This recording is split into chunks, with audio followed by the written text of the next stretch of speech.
अपने घर में सबसे ज्यादा समय कहाँ बिताते हैं? अपने बेडरूम में। ऐसे में बेहद जरूरी है कि बेडरूम में हमारे आसपास की चीजें अच्छी हों।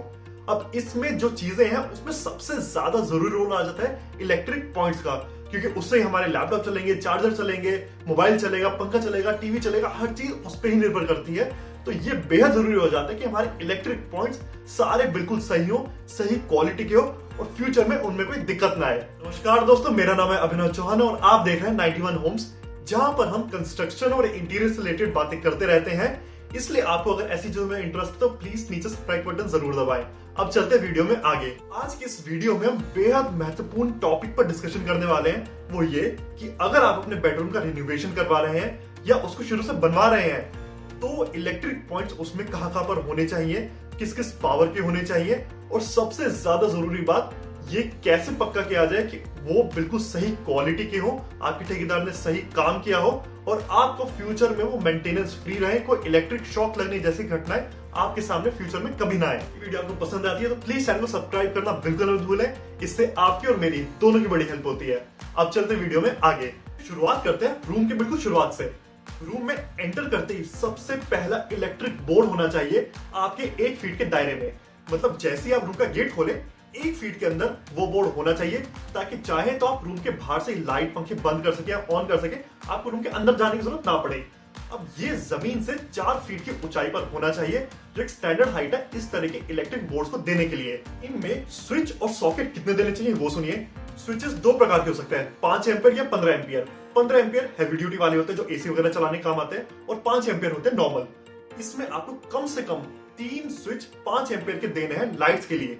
अब 3 ही क्यों कह रहा हूं, क्योंकि अधिकतर लोग अपने रूम में 3 तरह की लाइट लगवाते ही हैं। एक हो गई एलईडी पैनल्स, एक हो गया अंदर की कोब लाइट, और एक हो गया अगर ट्यूबलाइट या एलईडी बल्ब कुछ लगवा लिया अलग से तो वो। इन तीनों कनेक्ट करने के लिए 3 5 एम्पियर के स्विच जरूरी है। 3 के अलावा आपको एक और स्विच देना है फैन का, वो भी 5 एम्पियर का ही होगा। अब वहां पर आप सिर्फ फैन का स्विच दीजिए, रेगुलेटर मत दीजिए। रेगुलेटर के लिए क्यों मना कर रहा हूं वो आपका वीडियो में आगे पता चल जाएगा। अब जो भी ये सब आप स्विच दे रहे हैं ये सब कनेक्ट होंगे। 4 स्विच के अलावा आप एक नॉर्मल सॉकेट दे दीजिए 5 एम्पियर का, जो छोटे मोटे उपकरण चलाने के आपके काम आ सकता है, और उसको ऑन ऑफ करने के लिए बटन हो गया। इसके अलावा चाहें तो 2 नॉर्मल ब्लैंक स्विच दे सकते हैं, जो वैसे तो किसी काम के नहीं होंगे, लेकिन इन फ्यूचर अगर आप कोई चीज लगवाने लग गए अपने कमरे में तो उसका आप कनेक्शन उन 2 ब्लैंक स्विच में दे सकते हैं। यानी ये सारे स्विच हो गए 5 एम्पियर के, सॉकेट भी हो गए 5 एम्पियर का। अब इन सब स्विचेस में जो वायर यूज होगी उसका ध्यान रखिए कि वो कम से कम 1 mm की होनी ही चाहिए, ताकि सारे लोड जितने उसमें पड़ रहे हैं वो आसानी से ले सके। अब कई लोग पैसा बचाने के लिए यहाँ पर 0.75 mm की वायर भी लगा देते हैं। वो ठीक है अगर आपको सिर्फ एक ट्यूबलाइट या एक एलईडी बल्ब लगाना है, लेकिन आजकल के ट्रेंड में हम अपनी फॉल सीलिंग में कई सारी एलईडी लाइट लगाते हैं, उनका लोड इतना हो जाता है कि 0.5 mm की वायर से काम नहीं चलेगा।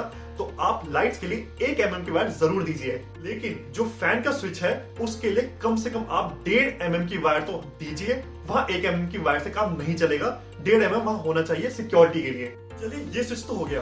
अब इसी के नीचे जमीन से 1 या 1.5 फीट ऊपर आपको एक पावर का स्विच भी देना है। इस स्विच में आप जो स्विच और सॉकेट यूज करेंगे वो 15 एम्पियर की करिए, और पीछे से जो वायर आएगी वो 2.5 mm की यूज करिए। अब ये स्विच क्यों दिलवाए वो सुनिए। कई बार हम अपने कमरों में हीटर लगाते हैं, उस हीटर के लिए हमें पावर वाला स्विच चाहिए होता है, तो ये उसके काम भी आ सकता है। इसके अलावा आप और कोई उपकरण जो भारी उपकरण है वो चलाना चाहें, जैसे आयरन या प्रेस वगैरह हो गई, वो भी आप इस स्विच का यूज करके चला सकते हैं। तो एक कमरे में एक ऐसा स्विच काफी रहेगा। इसके बाद आते हैं वो स्विच जो मेरे हिसाब से कमरे में सबसे ज्यादा जरूरी है। वो होते हैं बेड के दोनों साइड दिए जाने वाले बेड साइड स्विच। ये बेड साइड स्विच बेड के दोनों तरफ होते हैं और जमीन से 2.5 फीट ऊपर होते हैं। अब 2.5 फीट क्यों वो सुनिए। बेड के साइड में जो हम टेबल लगाते हैं वो होते हैं जमीन से 1-2 फीट ऊपर। 2 फीट के बाद कम से कम 6 इंच की जगह होनी चाहिए, वरना आपने देखा होगा कि कई बार जो लैपटॉप का चार्जर होता है वो लगाते हैं तो नीचे कुछ निकला रहता है, वो मुड़ता है और चार्जर अपने आप बाहर आ जाता है। इसलिए 2 फीट की टेबल के बाद 6 mm का गैप बचना ही चाहिए। इसलिए जरूरी है कि ये स्विच जमीन से 2.5 फीट की ऊंचाई पर आप पक्का दें। ये जो 2 आप स्विच दे रहे हैं बेड के दोनों तरफ, इसमें एक तरफ तो आप फैन का बटन और फैन का रेगुलेटर लगवाइए। अब देखिए मैंने शुरू में आपसे कहा था कि जो गेट से घुसते ही स्विच बोर्ड आएगा वहां पे रेगुलेटर मत लगवाइएगा, क्योंकि मैं रेगुलेटर यहाँ देना ज्यादा पसंद करता हूँ, ताकि आप नींद में कभी पंखे को कम ज्यादा करना चाहे, उसको बंद करना चाहे तो आपको बेड से उठना न पड़े। तो एक तो आपको वहां ये देना है। इसके अलावा कम से कम 3 सॉकेट दीजिए 5 एम्पियर वाले पावर के, ताकि आप अपने मोबाइल का चार्जर, अपने लैपटॉप का चार्जर या फिर ऐसे कोई अन्य उपकरण आप चलाना चाहें तो बेड पर बैठे बैठे आराम से चला सके। और अगर आप थोड़ा सा एक लग्जूरियस घर में रहते हैं तो हो सकता है आप बेड के साइड में लैंप भी लगाना चाहें, उनके लिए भी पावर चाहिए होगी, वो पावर भी 5 एम्पीयर के स्विच से आराम से आ जाएगी। इसमें जो फैन का स्विच है वहां 1.5 mm की वायर यूज करिए, बाकी सबके लिए 1 mm भी काफी रहेगा। 1.5 mm भी आप लगा सकते हैं, वरना 1 mm उनके लिए बहुत रहेगा। अब यहाँ से चलते हैं बेड के बिल्कुल सामने वाली दीवार पर, जहां पर आप टीवी लगाना पसंद करते हैं। वहां पर जमीन से 1 या 1.5 फीट ऊपर आपको स्विच देने हैं, जो 2 होने चाहिए, और उनमें से चाहे तो आप एक पावर वाला स्विच दे सकते हैं, यानी 15 एम्पियर का और एक 5 एम्पियर का। वैसे अगर दोनों ही 5 एम्पियर की भी देना चाहे तो कोई बुरी बात नहीं होगी, क्योंकि वहां आपको अपना क्या लगाना होगा, टीवी या सेट टॉप बॉक्स, और उसके लिए 5 एम्पियर का स्विच बहुत रहेगा। लेकिन इस चीज का जरूर ध्यान रखिए कि वहां पर जो वायर आएगा वो 1.5 mm का होना आवश्यक है, वो ही टीवी के लिए सही रहता है। इसके बाद आता है सबसे आखिरी वाला स्विच, जो होता है एसी का। अब यहाँ पर आपके पास 2 ऑप्शन है। कई लोग एसी बाद में लगाना पसंद करते हैं, अगर वो पहले से सॉकेट देना चाहे तो जमीन से 7 फीट की ऊंचाई पर सॉकेट दे सकते हैं, लेकिन ध्यान रखिए कि ये सॉकेट 15 एम्पियर का होना आवश्यक है।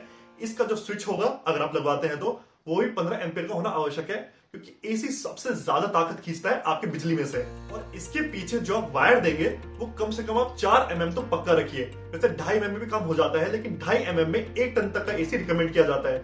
लेकिन क्या पता फ्यूचर में अगर आप अपग्रेड करना चाहें तो वायर की वजह से पीछे ना रह जाए, इसलिए जरूरी है कि शुरू में ही आप 4 mm की वायर उसके पीछे डलवा दें। वो 1 टन, 1.5 टन, 2 टन सारे एसी चला देगा आराम से। लेकिन इससे भी ज्यादा जो अच्छा ऑप्शन जो मैं पसंद करता हूं वो ये है कि अगर आप अपना रूम शुरू से बनवा ही रहे हैं तो क्यों ना उसकी प्लानिंग भी अच्छी करी जाए। जब भी एसी की साइड में स्विच होता है देखने में थोड़ा गंदा लगता है क्योंकि वायर बाहर से दिखती है, लेकिन अगर आप नया रूम बनवा रहे हैं तो एक कंसील्ड वायर दे दीजिए एसी के पीछे ही, जो कहीं ना कहीं नीचे आकर 4 फुट की ऊंचाई पर एक बटन दे दीजिए जो एसी से कनेक्टेड हो।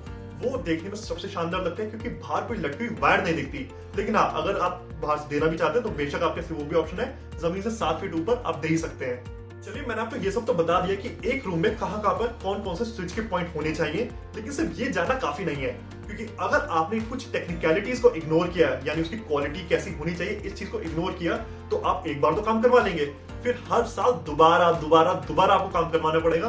कभी आपका स्विच फूकेगा, कभी सॉकेट फूकेगा, कभी तार जलेगी, और अल्टीमेटली हानि किसकी होगी? आपकी। अब कुछ ऐसी जनरल बातें सुनिए जो आपको इलेक्ट्रिक काम करवाने से पहले या उसके दौरान याद रखनी बेहद जरूरी है। सबसे पहला सवाल आता है कि भाई वायर आप डलवा तो रहे हैं, लेकिन वायर किस कंपनी की डलवाई जाए, या कंपनी की डलवाई भी जाए या नहीं। इसका एक आसान सा आंसर ये है कि वायर में कभी भी आप कॉम्प्रोमाइज मत करिए। इसमें आप हमेशा एक अच्छी कंपनी में ही जाइए। आप हेवल्स में जा सकते हैं, आरआर में जा सकते हैं, सिस्का में जा सकते हैं, पॉलीकैब में जा सकते हैं, फिनोलेक्स में जा सकते हैं, और तमाम ऐसी ब्रांड है जिसके मैं नाम यहाँ डाल दूंगा, उसमें से आप ले सकते हैं।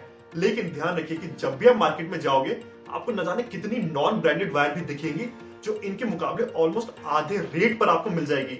उनको देखे जी तो थोड़ा ललचाएगा, लेकिन याद रखिए कि वो हो सकता है शुरू में थोड़ी सस्ती पड़े, लेकिन बाद में आपको बेहद महंगी पड़ेंगी। मैं ऐसा नहीं कह रहा कि सारी नॉन ब्रांडेड जो वायर्स होती है बेकार ही होती है, सब बेकार काम करते हैं। हो सकता है कुछ लोग अच्छा भी करते हो, लेकिन क्योंकि हम और आप एक इलेक्ट्रिशियन नहीं है तो हम देखकर या उसको छू कर नहीं बता सकते कि कौन सी नॉन ब्रांडेड वायर अच्छी है। इसलिए ब्रांडेड में जाइए ताकि आपको क्वालिटी का 100% भरोसा रहे कि अगर आपको देखना नहीं भी आता तो क्योंकि वो कंपनी की है तो कंपनी वालों ने अच्छी ही दी होगी। एक बार आपने कंपनी फाइनल कर ली, उसके बाद बारी आती है कि आप किस कैटेगरी की वायर लेंगे। यानी वायर भी 2 तरह की होती है, FR और FRLS। FR का मतलब होता है फायर रेजिस्टेंट, FRLS का होता है फायर रेजिस्टेंट लो स्मोक। अब फायर रेजिस्टेंट तारें भी अच्छी होती हैं, उसमें बेसिकली आग आसानी से नहीं पकड़ती, लेकिन मैं रिकमेंड करूंगा कि आप हमेशा FRLS में जाए, जिसका मतलब है फायर रेजिस्टेंट लो स्मोक। इसमें आग तो आसानी से नहीं लगेगी, साथ ही में इसमें से धुआं भी आसानी से नहीं उठेगा। इस वजह से अगर दम घुटने से कोई दुर्घटना हो सकती है तो उससे आप बच जाएंगे। हाँ, लेकिन ऐसा नहीं है कि इससे स्मेल नहीं आएगी।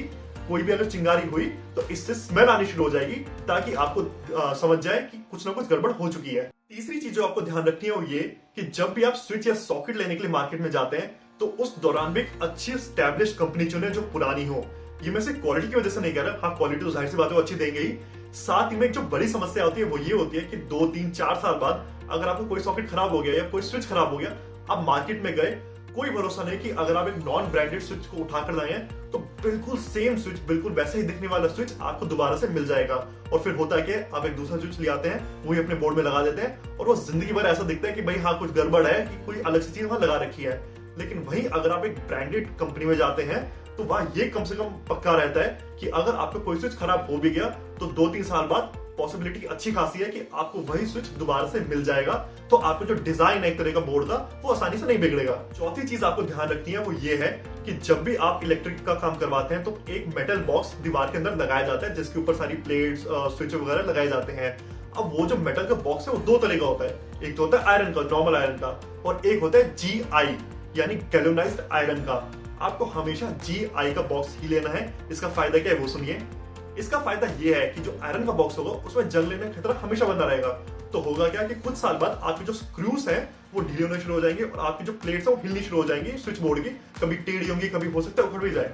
लेकिन वहीं अगर आप GI के बॉक्स लेते हैं तो उनमें जंग कभी नहीं लगेगा, यानी आपकी प्लेट एकदम टाइटली पकड़े रखेंगे उसे और उसमें ढीला ढाला होना ऐसी कोई समस्या आगे देखने को नहीं मिलेगी। चलिए, अब मुझे उम्मीद है कि आप अगर अपने रूम का रेनोवेशन या नया बेडरूम बना ही रहे हैं, वो प्लान कर रहे हैं, तो आपको अच्छे से पता है कि कौन कौन से स्विच दिए जाए, कौन कौन से सॉकेट दिए जाए, कहां कहां पर दिया जाए, उनकी ऊंचाई क्या होनी चाहिए और उनकी क्वालिटी की जांच किस तरह से की जाए। अब आपको ये सब आता है। इतना सब आपको आ गया है तो मेरे लिए एक छोटा सा काम कर दीजिए, नीचे सब्सक्राइब का बटन है वो दबा दीजिए। इससे आपकी और मेरी दोनों की बड़ी हेल्प होती है। अब इतना सारा समझाने के बाद भी हो सकता है कि कोई चीज है जो मुझे छूट गई हो या अभी भी आपके मन में कोई सवाल हो, तो उन सवालों के लिए या तो आप नीचे कमेंट करिए और मैं उनका आंसर मैं पक्का दूंगा।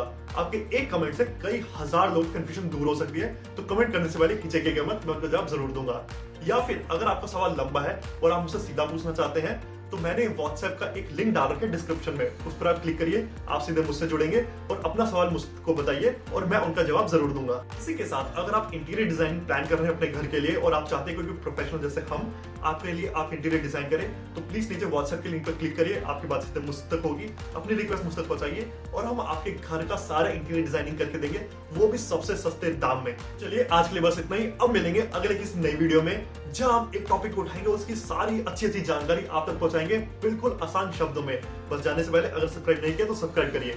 अब मिलेंगे अगली वीडियो में, तब तक के लिए गुड बाय।